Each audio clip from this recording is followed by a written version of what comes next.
adanya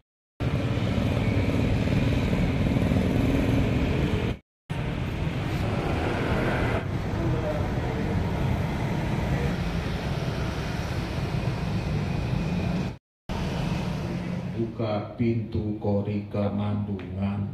Tok. Di sini saya duduk di sini sebetulnya untuk memberi bukan memberi pernyataan, tapi lebih kepada ingin meluruskan apa yang sudah menjadi isu-isu di luaran yang sekiranya menurut saya banyak yang sudah mengancam. Gitu. Jadi artinya seperti yang Pak Ferry kemukakan sebelumnya, bahwa tidak pernah ada konflik antara Sinuun dengan LDA, terlebih dalam perkara ini.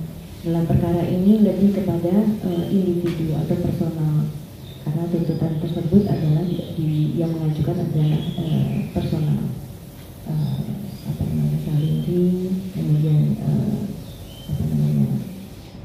sepupu saya, gitu. Jadi lebih ke personal, bukan lembaga dewan adatnya. Jadi itu yang ingin saya luruskan supaya tidak ada lagi kesalahpahaman.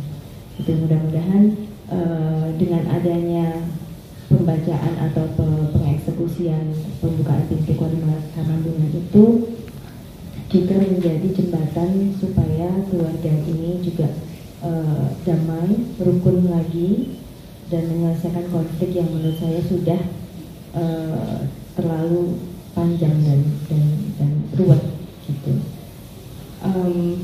Dengan adanya saya duduk di sini di Sasono Nalendro, di mana tempat ayah saya Sinuun Pakubuwono 13 lenggah atau tinggal, itu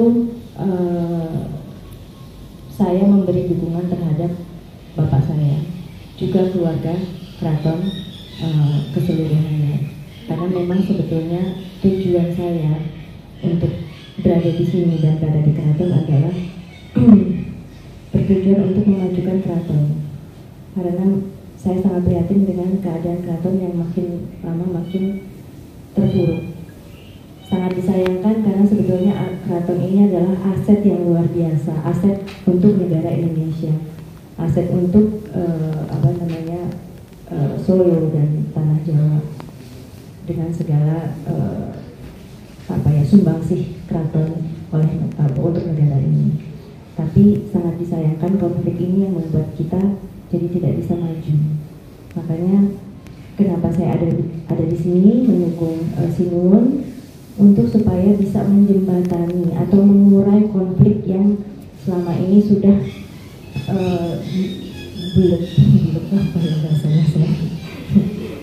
sudah rumit sekali gitu. Jadi mudah-mudahan dengan bantuan rekan-rekan media menyampaikan informasi yang benar, agar supaya masyarakat juga tahu, kemudian juga punya persepsi bahwa kita semua sebetulnya tujuannya untuk keraton, untuk memajukan budaya Jawa, karena memang keraton sendiri adalah pusat untuk mempelajari budaya Jawa itu sendiri. Bahkan Sinuun sangat mendukung dengan semua program-program itu. Jadi alangkah baiknya Sinuun didukung oleh seluruh perangkat kelembagaan dan juga keluarga beliau. Itu sebetulnya tujuan kami berada di sini dan mengadakan konferensi pers ini. Itu. Kiranya mungkin itu yang ingin saya sampaikan. Mungkin kalau misalnya ada rekan media yang ingin mengajukan beberapa pertanyaan, monggo silahkan. Mungkin saya berikan dulu kesempatan untuk Gusti Rati, adik saya, memberikan pernyataan.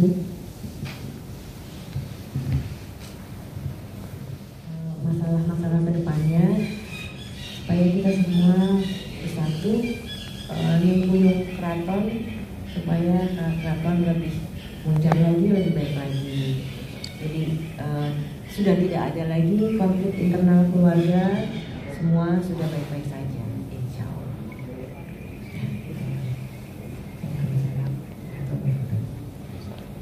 Monggo silakan, ada yang mau ditanyakan? Hampir 21 tahun, jadi bukan 17 ya, 21 tahun. Jadi artinya semua pihak itu udah lelah Saya mulai dari belum ada uban sampai beruban. Mulai dari ada rambut sampai mulai nyusut rambutnya juga. Saya kenal Gusti Tumbai dari rambutnya hitam, ini sekarang udah putih, udah pakai kacamata gitu ya. Jadi kita ini semua kalau kita mau jujur kita udah lelah, capek gitu loh. Bicara hukum itu kalau kita hanya mengedepankan ego nggak akan ada selesai-selesai. Itu udah banyak yang berguguran, artinya selama 20 tahun itu satu persatu wafat gitu loh ya kan. Ya, kita juga akan berkurang juga itu usia kita itu. Jadi di sisa-sisa waktu usia kita ini kalau bisa kita bisa memberikan suatu manfaat lah ya. Usia Sinun juga sudah 76 tahun itu loh ya. Saya kenal Kanjeng Dhani juga dari beliau masih istilahnya muda lah, kita sama-sama di sini. Jadi moga-moga apa yang disampaikan atau yang diharapkan oleh Gusti Rumbai maupun Gusti Devi maupun Gusti Tati ya, dan semua rai-rai dalam maupun sentono dalam dan abdi dalam itu, udah yuk kita sama-sama ya mengedepankan akal sehat kita hilangkan, kita tinggalkan yang kemarin-kemarin, gak usah diingat-ingat lagi, kita ke depan nanti. Itu yang pernah terjadi ya sudah, ya mau diapakan gitu, mau disesali juga nggak ada gunanya gitu. Jadi itu harapan kami. Jadi kita ingin nanti melihat apa yang disampaikan oleh Gusti Mung tadi di Sasono Hendrowino itu bisa segera direalisasikan. Ya, nanti seperti tadi Gusti Dewi mengatakan akan menjembatani, kemudian Gusti Rumbai juga akan menjadi jembatan kami. Monggo itu kita berikan kepercayaan penuh kepada Gusti-Gusti yang ada untuk bisa memulai suatu percakapan ya kan, pembicaraan dari hati ke hati agar sini semua bisa terurai. Itu saya rasa harapan dari kami seperti itu. Terima kasih. Sebenarnya banyak hal terjadi karena adanya mispersepsi. Seperti contoh menanggapi peristiwa tadi, putusan pengadilan untuk pembukaan eksekusi, pembukaan pintu Kamandungan. Sebenarnya selama Sinuwun bertahta belum pernah Sinuwun itu menutup pintu Kamandungan dengan maksud menghalangi upacara-upacara adat. Seperti kita ketahui bersama bahwa selama Sinuwun bertahta belum pernah satupun upacara-upacara adat yang harus melalui pintu utama keraton terhalang. Jadi ini meluruskan, memang seperti itulah pintu Kamandungan atau pintu utama keraton. Dibuka ketika ada upacara-upacara adat yang besar atau ketika ada tamu-tamu negara. Ini yang menimbulkan persepsi, oh pintu Kamandungan, pintu utama kenapa ditutup? Ya karena itu gunanya. Untuk keseharian, pintu kecil yang di sisi timur, itu ada dua pintu kecil, sisi barat dan sisi timur, itu yang dibuka. Jadi tidak pernah upacara-upacara adat ataupun penelitian yang sebenarnya terganggu. Ini untuk meluruskan, mungkin adanya ini menimbulkan persepsi, oh apa digembok sehingga upacara adat tidak terlaksana. Saya tandaskan tidak pernah ada upacara-upacara adat yang tidak dilaksanakan oleh Sinuwun dan terganggu karena adanya pintu besar tidak bisa dibuka. Jadi tetap dibuka, Anda media saksinya ketika ada upacara suro, grebek dan lain sebagainya tetap melewati pintu utama tersebut. Memang ada aturan adat yang mengharuskan kapan, apa, bagaimana pintu tersebut dibuka, seperti itu.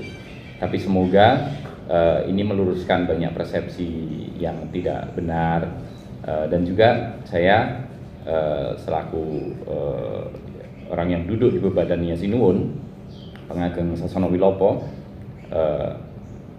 berharap ke depan keraton kembali lagi adem bersama-sama untuk menghadapi tantangan zaman. Karena Keraton Surakarta merupakan salah satu pilar tonggak utama budaya bangsa. Dan ini sangat penting sekali bagi negara kesatuan Republik Indonesia, karena perang sekarang adalah perang asimetrik, perang proksi, di mana kebudayaan, di mana ideologi, di mana apa yang berkaitan dengan ideologi bangsa menjadi pilar-pilar utama. Bukan zamannya lagi perang persenjataan, tapi pilar budaya bangsa menjadi hal yang utama. Itu kenapa seringkali saya sampaikan bahwa para pelaku kebudayaan, para gusti-gusti, para abdi dalam, seno dalam, saya katakan bahwa beliau-beliau, mereka adalah bahwa culture troop, tentara budaya yang harus dilindungi, harus disupport, negara harus hadir dalam rangka memperkuat jati diri dan budaya bangsa. Itu harapan kami, semua adem, semua berjalan seperti yang dicita-citakan para leluhur pendiri keraton. Terima kasih. Wassalamualaikum warahmatullahi wabarakatuh.